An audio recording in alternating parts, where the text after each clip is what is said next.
Acontece da gente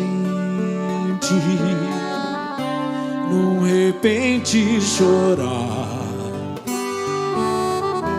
e motivos não tem, pois de amor a gente vai bem. Acontece que a poesia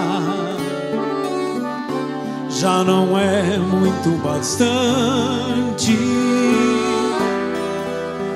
e a gente fica assim, olhando a multidão que vai,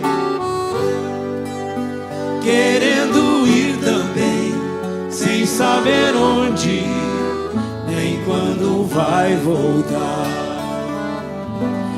Acontece da gente esquecer o cantar e ficar tão tristonho como a vela no mar. Acontece que a poesia